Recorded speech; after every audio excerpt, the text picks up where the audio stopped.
My name is Jordan Martinez, I'm 28 years old, and 6 months ago my older brother Ryan looked me dead in the eye and said my marriage to Taylor was nothing more than playing house. Last Tuesday, Taylor walked into the Monday morning leadership meeting as the new regional operations director, and sitting at that conference table, looking like he'd seen a ghost, was Ryan. My brother, who spent 3 years refusing to use the word husband when talking about Taylor, now has to call him sir.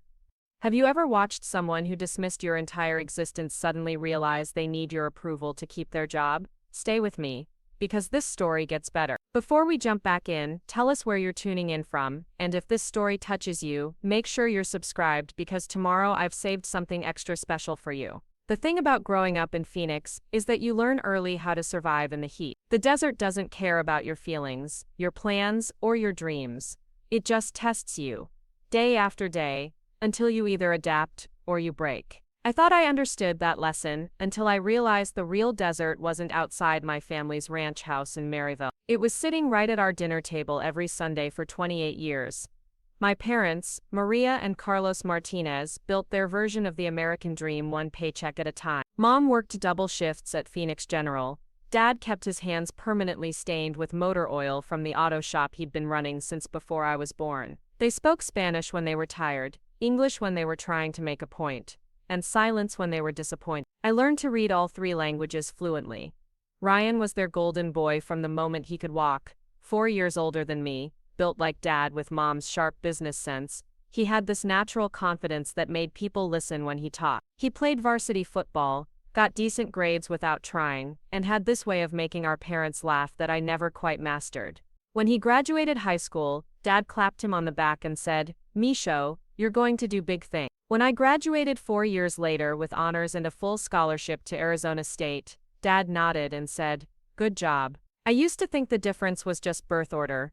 Ryan was the practice child, the one who got all the attention because everything he did was new. I was the sequel, impressive in my own right, but somehow less surprising. It took me years to realize that wasn't the whole story. The first crack in that theory came during my sophomore year at A. I was studying marketing with a minor in graphic design, spending most of my free time in the computer lab working on projects that made my professors stop and take notice. I discovered this whole world of digital storytelling, brand development, creative campaigns that could change how people saw themselves and the world around them. For the first time in my life, I felt like I'd found my calling. I remember the night I called home to tell them about winning the student marketing competition. My campaign for a local nonprofit had beaten out 40 other entries, and the prize included a paid internship with one of Phoenix's top advertising agencies. I was buzzing with excitement, talking fast in that way I do when I'm really passionate about something. "That's nice, Jordan," Mom said, but I could hear the dishes clinking in the background, which meant she was only half listening. "Is Ryan there?" I asked. "I want to tell him to." "He's at work," Dad said, taking the phone. "You know he got promoted to senior sales associate last month, right? Youngest one they've ever had."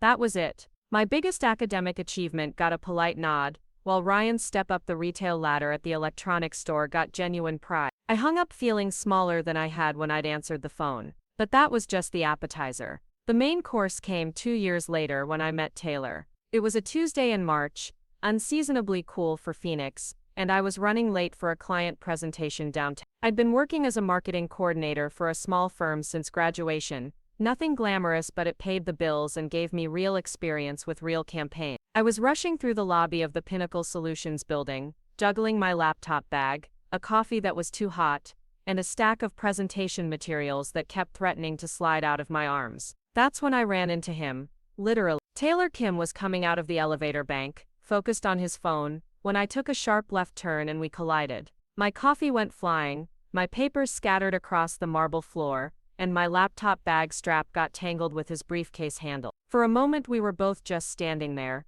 connected by leather and confusion, while espresso dripped off his perfectly pressed white shirt. "Oh my God, I'm so sorry," I started, but he was already laughing. Not the polite laugh you give when someone inconveniences you, but a real laugh, the kind that comes from somewhere genuine. He had this smile that transformed his entire face, turning what could have been an awkward encounter into something that felt almost choreographed. "Well," he said, looking down at his shirt, "I guess I needed a reason to keep a spare in my office anyway." He helped me gather my papers, his movements efficient but not rushed, and I noticed how he organized them by document type without even thinking about it. There was something deeply competent about the way he moved through the world, like he was always 3 steps ahead of whatever chaos might come his way. "You're here for the Pinnacle meeting?" he asked, and when I nodded, he smiled again. "I'm Taylor Kim, Operations Manager. And you're Jordan Martinez from Creative Solutions, right? I've actually been looking forward to this presentation." That should have been it. Professional handshake, polite small talk,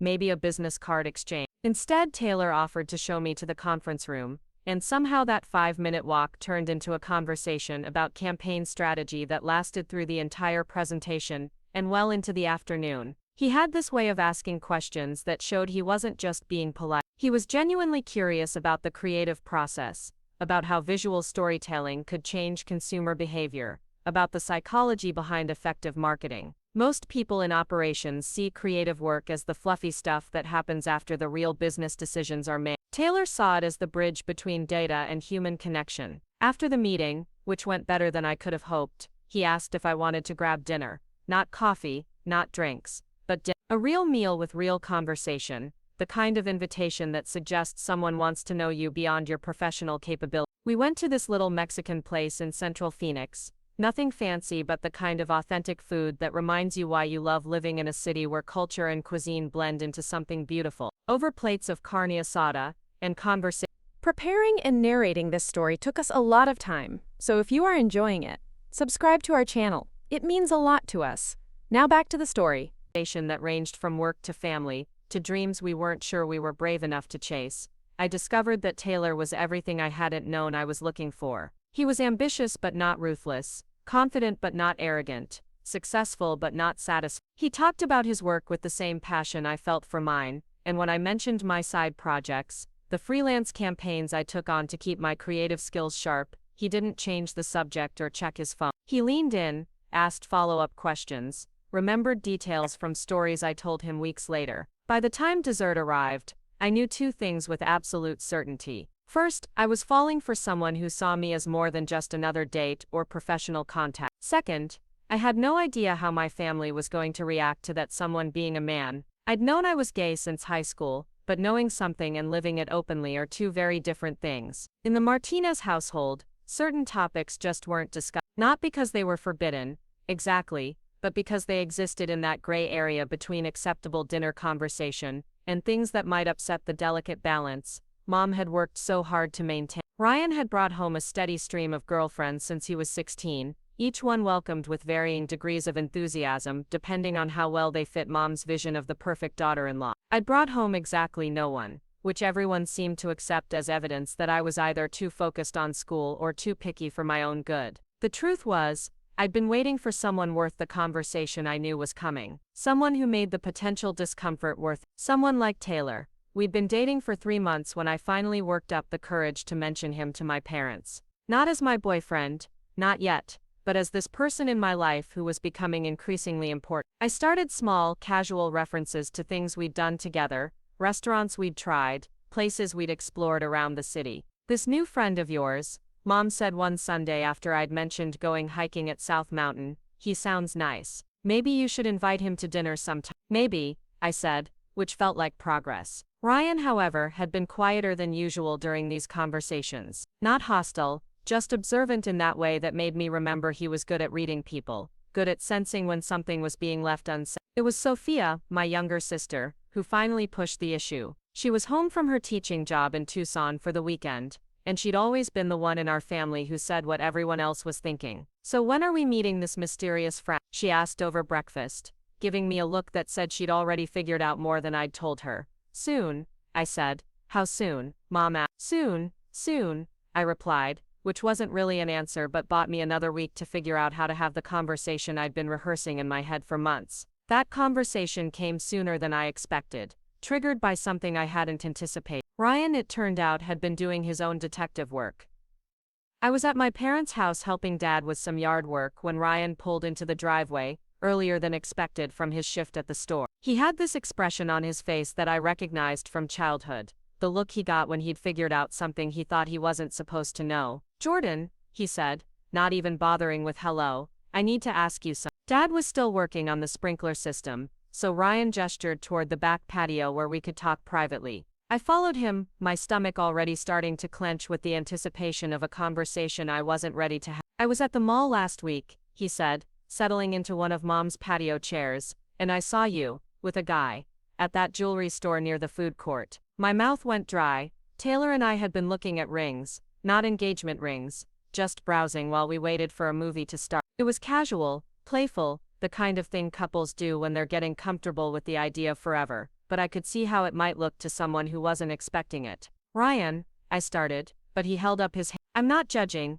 he said, which should have been reassuring but somehow wasn't. I just want to understand what's going on. Are you gay, Jordan? Because if you are, that's fine, but I think Mom and Dad should know. There it was, the conversation I'd been preparing for, happening at the worst possible time in the worst possible way. I could hear Dad's wrench clanking against the pipe fittings, could smell Mom's Sunday sauce simmering through the kitchen window, could feel the weight of 28 years of being the careful son, the one who didn't make waves. Yes, I said, because lying would have made everything worse. I'm gay, and Taylor isn't just a friend, he's my boyfriend. We've been together for almost 6 months. Ryan nodded slowly, processing this information with the same methodical approach he brought to everything else. I waited for questions, for judgment, for some kind of reaction that would tell me where I stood. Okay, he said, finally. I mean, I kind of figured. You're happy, right? He treats you well. Very well, I said, relief flooding through me so fast it made me dizzy. Good,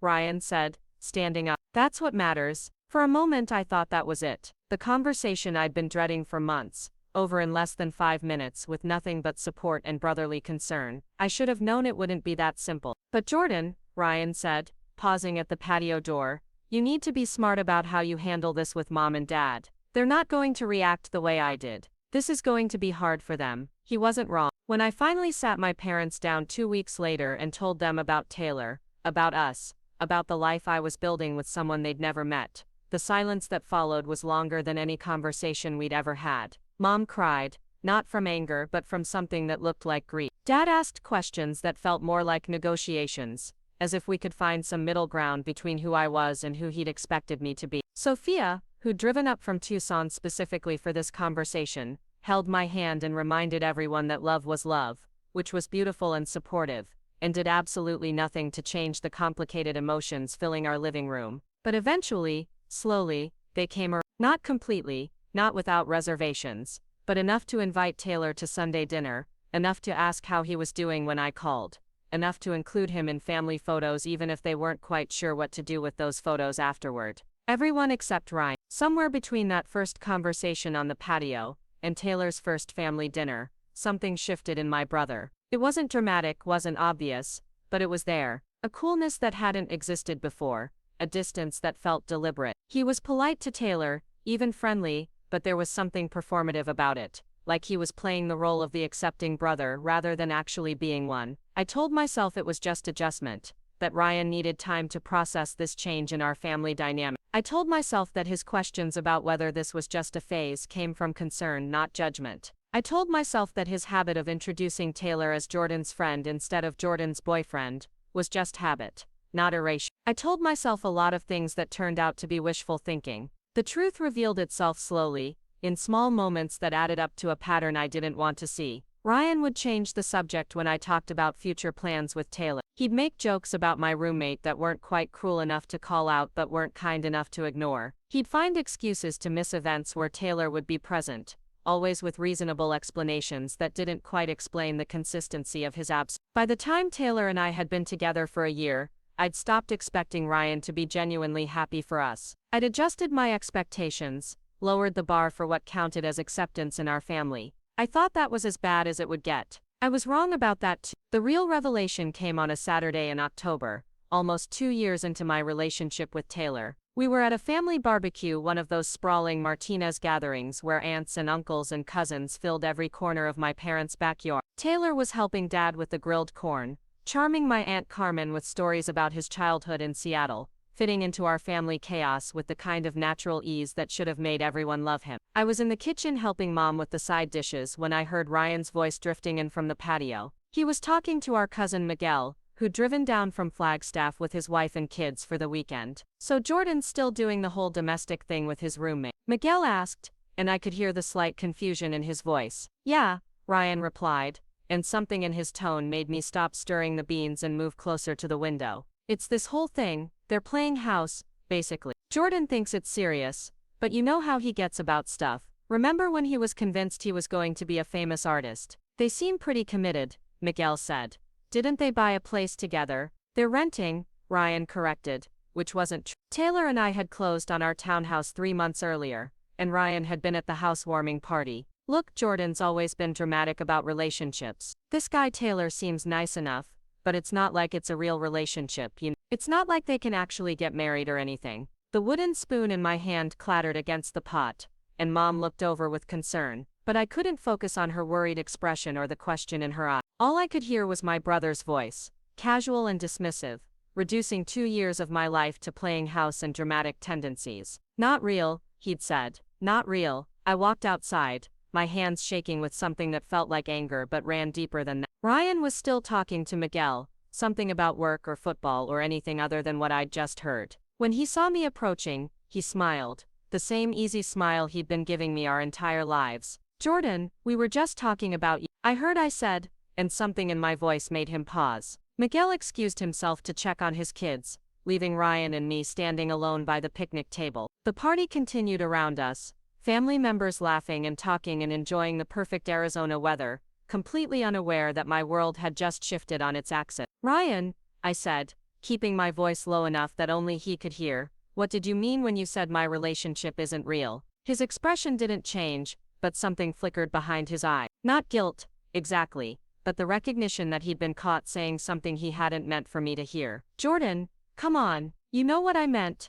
No, I said, I really don't. Explain it to me. He glanced around, checking to make sure we weren't attracting attention, then looked back at me with something that might have been pity. Look, I'm not trying to hurt your feelings. I think Taylor's a good guy, but let's be realistic here. You guys are roommates who are really close. That's fine, that's your choice, but it's not the same thing as what I have with Sarah. It's just not. The simplicity of it was breathtaking. 2 years of shared dreams, shared struggles, shared everything, reduced to roommates who were really close. The house we'd bought together, the life we'd built together, the future we'd planned together, all of it dismissed as something less than real because it didn't fit his definition of legitimate love. We're engaged, I said quietly. Ryan blinked. What? We got engaged last month. I haven't told everyone yet, because I wanted to do it right, but we're engaged. We're getting married next spring. For a moment, Ryan just stared at me. Then he did something I hadn't expected. He laughed. Not a mean laugh,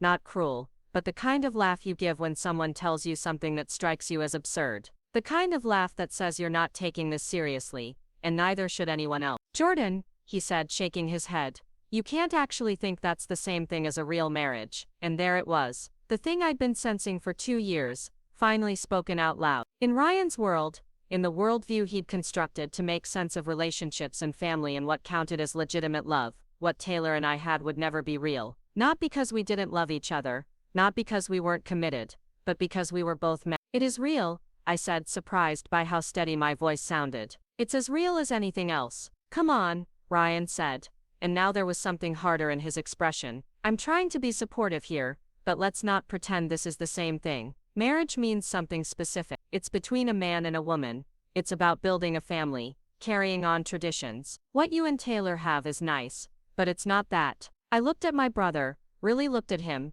and saw someone I wasn't sure I recognized. This wasn't the Ryan who'd asked if Taylor treated me well, who'd seemed concerned about my happiness. This was someone who'd spent 2 years calculating the exact boundaries of his acceptance, determining how much of my life he was willing to acknowledge as legitimate. You don't get to decide what's real, I said. Neither do you, he replied. Some things just are what they are. That night, after the barbecue wound down and the dishes were cleared and everyone had gone home, I sat in my car in my parents' driveway for 20 minutes, trying to figure out how to tell Taylor what had happened. How do you explain that someone you've shared holidays with, someone who's been polite and friendly and seemingly accepting, has spent 2 years believing your relationship is an elaborate form of make-believe? When I finally got home, Taylor was in our kitchen in our house that we'd bought together with our combined savings and our shared dreams, washing the dishes from the lunch we'd made together that morning. He looked up when I walked in, took one look at my face, and turned off the water. What happened? He asked. I told him everything, every word, every inflection, every casual dismissal of the life we'd built together. I watched his expression shift from confusion to hurt to something that looked like resignation, as if he'd been expecting this conversation for longer than I'd realized. "I'm sorry," I said when I finished. "I know this is hard to hear." Taylor was quiet for a long time, drying his hands on the dish towel with more attention than the task required. When he finally looked at me, his expression was calm, but there was something new in his eyes, something I'd never seen before. "Jordan," he said, "I love your family. I love how big and loud and complicated they are. I love your parents. I love Sophia. I even love Ryan, despite everything. But I need you to understand something." He set down the towel and turned to face me fully. "I'm not going to spend the rest of my life trying to convince people that what we have is real. I know it's real. You know it's real. That's enough for me. But if Ryan wants to keep playing these games, if he wants to keep treating our marriage like a hobby I'll grow out of, then he's going to find out exactly how real the consequences can be." At the time, I thought Taylor was just processing his hurt, working through the disappointment of realizing that someone he'd tried to build a relationship with had never really seen him as family. I thought he was talking about emotional consequences, about the natural distance that develops when someone repeatedly demonstrates they don't respect your life choices. I had no idea he was talking about something much more concrete, something that was already in motion at the company where we'd first met, where both he and Ryan now worked, where the org chart was about to shift in ways that would change everything between us. But that revelation was still months away. For now, all I knew was that my brother had drawn a line around what he was willing to accept as real, and Taylor and I were on the wrong side of it. I knew that Sunday dinners would be different now, that family gatherings would carry an undercurrent of tension that hadn't been there before. What I didn't know was that Taylor had been drawing some lines of his own. The morning everything changed started like any other Tuesday in March. I was running late for a team meeting at my marketing firm, juggling a travel mug of coffee and my portfolio bag while trying to answer emails on my phone. Taylor had already left for Pinnacle Solutions, kissing me goodbye in that absent-minded way couples do when they've been together long enough to take morning routines for granted. The Phoenix sun was already climbing toward what would be another scorching day, and I was focused on nothing more complicated than whether I'd remembered to pack my laptop charger. I had no idea that by sunset my entire understanding of my place in my own family would be shattered beyond repair. The call came at 2:47 in the afternoon. I remember the exact time because I was in the middle of a client presentation, and when my phone buzzed with Mom's ringtone, I almost declined it. Mom never called during work hours unless someone was hurt or dead, so I excused myself from the conference room and stepped into the hallway. "Jordan, Misho, you need to come home," she said without preamble, her voice tight with something I couldn't identify. Not panic, not grief, but something equally unsettling. "What's wrong? Is Dad okay? Is Sophia?" "Everyone's fine," Mom interrupted. "But Ryan is here, and Sarah is here, and they have something they want to tell the family. Together, Ryan asked specifically for you to be here." My stomach dropped. Sarah was Ryan's girlfriend of 3 years, a kindergarten teacher with blonde hair and boundless enthusiasm for planning other people's lives. If they were making a family announcement, there was really only one possibility, and I should have been happy for them. I was happy for them, or at least I thought I was, but something in Mom's tone suggested this wasn't going to be the straightforward celebration I was expecting. "I'm in the middle of work," I said, which was true but also a stall tactic. "Can't this wait until tonight?" "Ryan specifically asked for this afternoon," Mom said. "He said it was important that everyone hear this together, at the same time. Please, Jordan, just come home." There was something in her voice that made it impossible to say no, a quality I recognized from childhood when Mom was trying to hold the family together through some crisis none of us kids fully understood. So I apologized to my client, rescheduled the presentation, and drove across town to the house where I'd grown up, where Sunday dinners still happened around the same dining room table, where family announcements were still made in person rather than through group text. When I pulled into the driveway, I noticed Ryan's truck parked at an angle that suggested he'd been in a hurry, and Sarah's compact car tucked neatly behind it. Through the front window, I could see movement in the living room, the kind of animated conversation that happens when people are excited about something they're about to share. I found everyone gathered in the living room like a scene from a family sitcom. Mom was perched on the edge of her favorite armchair, still wearing her scrubs from the hospital but with her hair freshly combed and lipstick reapplied. Dad had changed out of his work clothes into the polo shirt he reserved for special occasions. Sophia was cross-legged on the carpet, having driven up from Tucson again, which meant this announcement had been planned far enough in advance for her to request time off from teaching. Ryan stood near the fireplace with Sarah beside him, both of them glowing with the kind of barely contained excitement that made me simultaneously happy for them and inexplicably anxious. Ryan was wearing his best button-down shirt, the navy one Sarah had bought him for Christmas, and Sarah was practically vibrating with anticipation in a sundress that looked new. "Jordan!"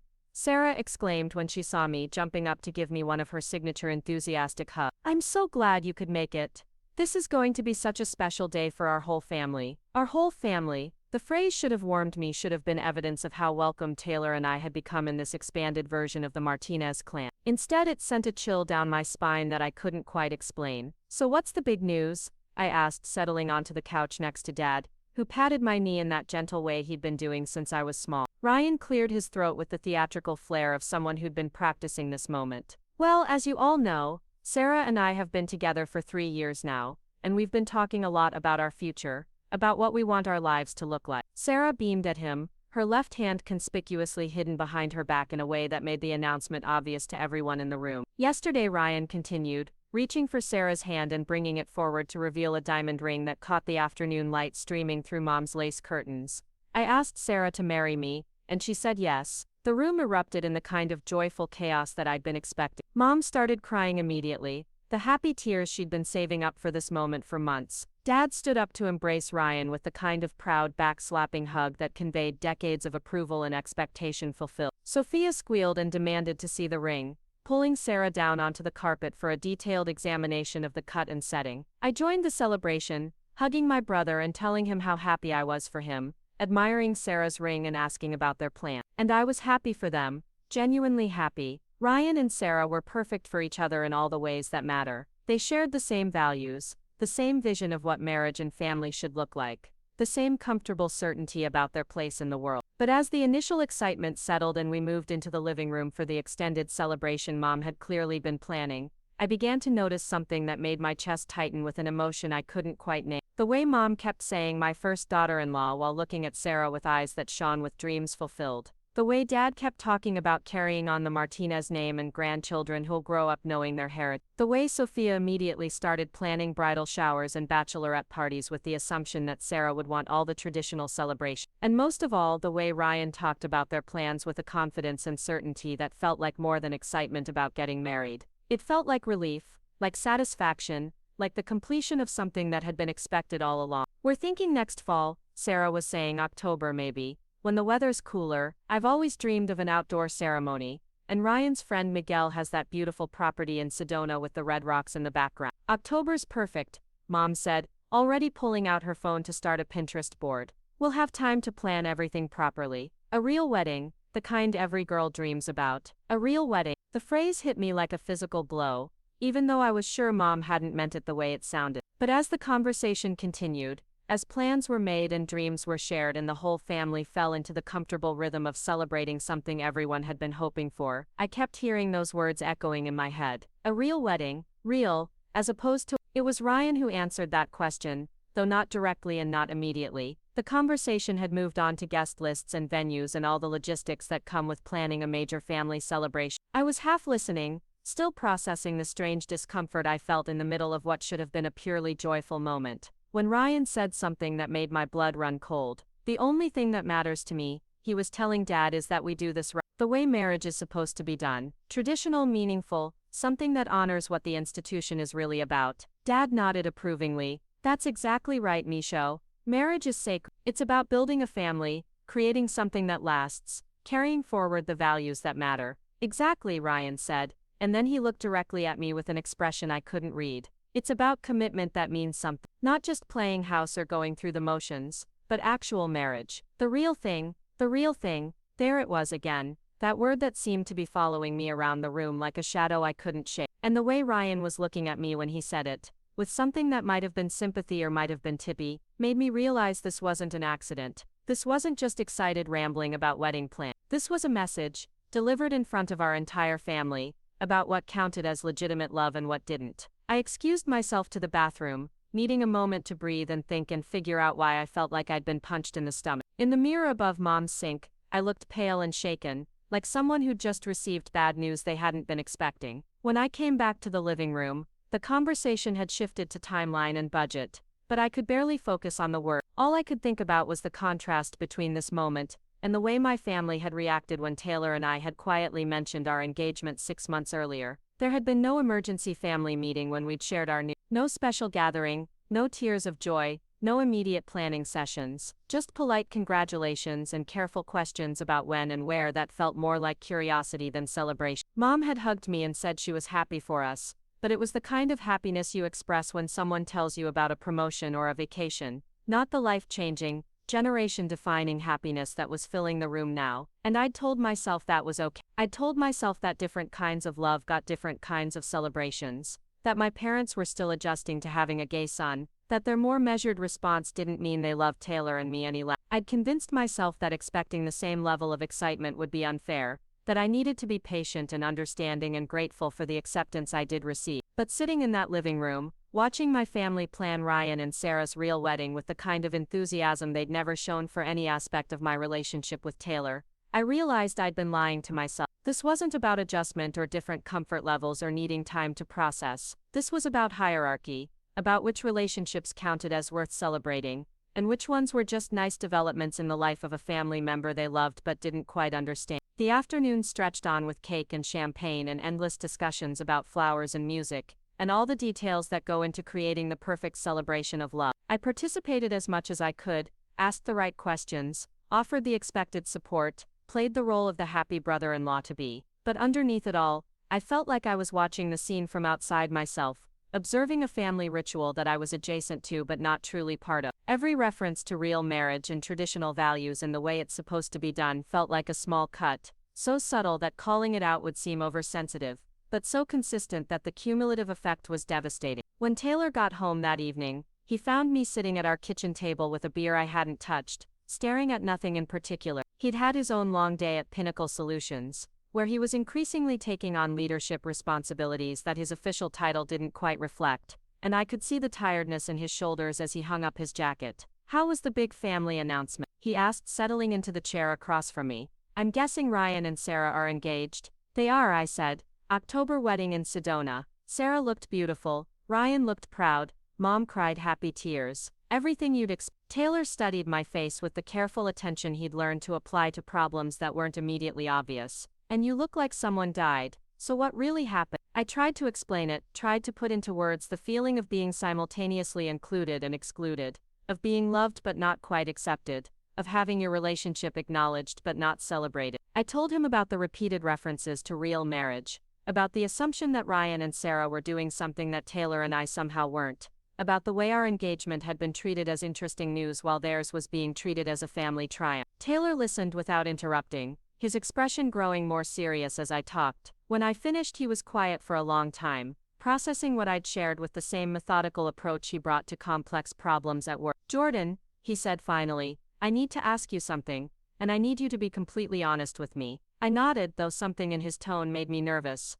"Do you think your family will ever see our marriage as equal to Ryan and Sarah? Not just acknowledge it, not just be polite about it, but actually see it as the same thing?" The question hung in the air between us like a challenge I wasn't sure I was ready to meet, because the honest answer, the answer I'd been avoiding for months, was no. My family would always love me, would always welcome Taylor, would always include us in gatherings and celebrations, and the general warmth of the Martinez clan, but they would never see what we had as equivalent to what Ryan and Sarah had. They would never feel the same pride in our marriage, never celebrate our anniversaries with the same enthusiasm, never talk about our relationship with the same sense of completion and satisfaction. "I don't know," I said, which was the best I could do without admitting something that felt too painful to say out loud. Taylor nodded, as if he'd expected that answer. "That's what I thought." He reached across the table and took my hand, his thumb tracing the engagement ring he'd given me in a private ceremony at South Mountain. Just the two of us in the sunset and promises that felt more real than anything I'd ever experienced. "Jordan, I love your family. I love how much they love you, how hard they've tried to make room for me, how welcome they've made me feel even when it's been uncomfortable for them. But I need you to understand something." He paused, choosing his words carefully. "I'm not going to spend the next 30 years as the consolation prize son-in-law. I'm not going to smile and nod while they treat our marriage like a nice hobby that we're really committed to. I'm not going to pretend that separate and unequal is the same thing as accepted." "What are you saying?" I asked, though I was afraid I already knew. "I'm saying that if they can't see what we have as real, then maybe we need to reevaluate what we're willing to accept from them. I'm saying that love without respect isn't actually love at all, it's just politeness." And I'm saying that I won't ask you to choose between me and your family, but I also won't pretend that this doesn't hurt. That night, I lay awake thinking about the 2 celebrations that had happened in my life over the past 6 months. The quiet dinner where Taylor and I had told my parents about our engagement, met with careful smiles and measured congratulations and questions about whether we were sure this was what we wanted. And the afternoon explosion of joy and tears and immediate planning that had greeted Ryan and Sarah's announcement, treated as the fulfillment of hopes and dreams that had been years in the making. 2 engagements, 2 couples in love, 2 commitments to building a life together, but only one that counted as a real wedding in the eyes of the people I'd spent my whole life trying to please. The worst part wasn't the differential treatment, though that stung more than I'd expected. The worst part was the realization that I'd been complicit in it, that I'd accepted the lesser celebration because I'd been so grateful for any celebration at all. I'd set the bar so low for my family's acceptance, that I'd mistaken tolerance for love, politeness for support, inclusion for equality, and now Taylor was asking me to raise that bar, to demand the same enthusiasm for our love that came naturally for Ryan's. He wasn't asking me to choose between him and my family, but he was asking me to choose between settling for scraps and insisting on the full meal. He was asking me to decide whether I was willing to accept being the secondary son, the one whose happiness mattered less, whose milestones deserved smaller celebrations, whose marriage would always be qualified with subtle disclaimers about what it really meant. As the weeks passed and Ryan and Sarah's wedding planning consumed more and more of our family conversations, the contrast became impossible to ignore. Every Sunday dinner included updates on venue visits and dress shopping and guest list debate. Mom started a special savings account for wedding expenses. Dad began researching photographers and caterers with the dedication of someone planning a military campaign. Meanwhile, Taylor and I quietly planned our own wedding for the following spring, making decisions about flowers and music and guest lists with none of the family input that was being lavished on Ryan and Sarah's celebration. When we mentioned our plans, we got polite interest and offers to help, but nothing approaching the passionate investment that surrounded us whenever Sarah talked about her dream of dancing under the stars in Sedona. The breaking point came in August, 4 months before Ryan and Sarah's wedding, and 8 months before ours. We were at another family gathering, this one ostensibly for Dad's birthday but really an excuse for Sarah to update everyone on the latest wedding development. She'd found the perfect photographer, she'd narrowed down the florist options, she'd discovered a bakery that specialized in outdoor wedding cakes that could withstand the Arizona heat. I was half listening to the updates while helping Mom in the kitchen when I heard Sarah say something that made me freeze with a dish towel in my hands. "The best part